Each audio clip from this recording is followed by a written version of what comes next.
So connecting is one of the things that we have to do well in student ministry, and a big way we do that is through our life group leaders. And there's two parts of this connecting. First of all, we need to connect with parents, and then secondly, we need to connect with our students. And I now have a student in student ministry. Like, I feel like the old person here. So I'm that parent that's wanting you to connect with me. But when you're connecting with parents, parents allows us to minister to their students. They're kind of our doorway to making that happen. And when parents get behind what we're doing, they're going to help encourage their students to be a part of what's going on. And communication with parents is essential to build that trust and to inform them what's going on, because, you're down on what you're not up on. I've heard somebody say that one time. That was for you, Jim Shaw.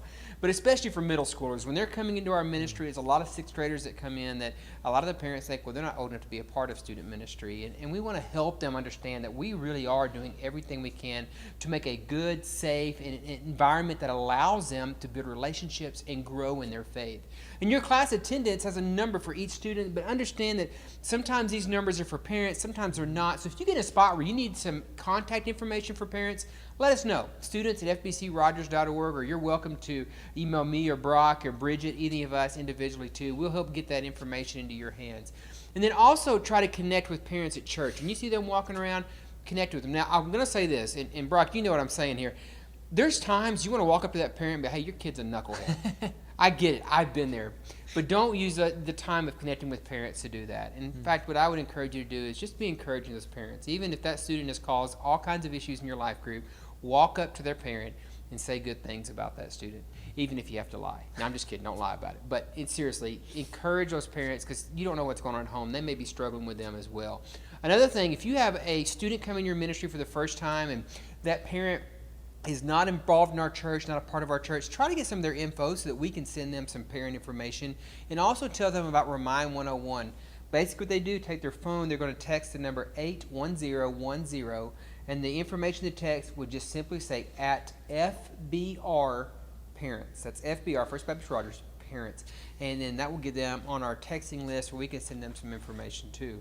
But I'm going to let Brock kind of share about connecting with students. Yeah, obviously you're a life group leader for students, so connecting with students is probably no surprise to you, but what we want you to see is that this is something bigger than just connecting with them during that hour on a Sunday morning or a Sunday night. Let's be honest, some of you guys are meeting throughout the week right now, whenever you meet, but we want you connecting as well as you can beyond your group. We recognize that for different people, that's going to be a different time commitment, but simply even sending them a text throughout the week can mean more than you might think. Just say, hey, I'm praying for you, or maybe as you're reading through a Bible verse, it speaks to you and you send it out to your group.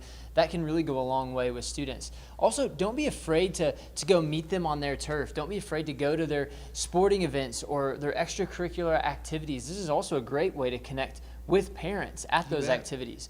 And sometimes you don't even have to stay the whole time. Just make sure they see you and they know you're there. That's how you get the credit for being there. You don't even have to stay the whole hour or 2 hours for the football game. Just go, spend a quarter with them, and that really does go a long way. And they can even come sit with us, because we're typically going to be there too. We're so usually come sit there. with us. Come hang out.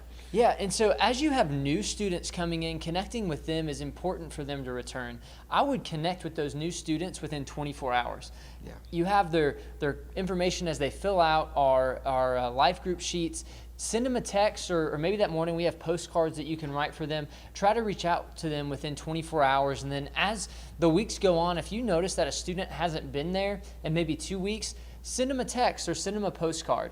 I think mail is really big for students because they usually don't get anything in the mail except for maybe college stuff. Right. And so if they see a handwritten note from their life group leader, I think that's going to make them notice even more than a text. So after 2 weeks, reach out to them, and after a month again, reach out once again, not guilting them for not being here, but just let them know you miss them and let them know that you want them here. Yeah, and I think you need to understand too, as a coordinator, because some of you guys are going to be watching this as coordinators, that's one of the most essential parts of your job as a coordinator, is this connecting point. And so take advantage of it. It's fun. I enjoy connecting with the parents and with the students, and I think you guys will too. So thanks.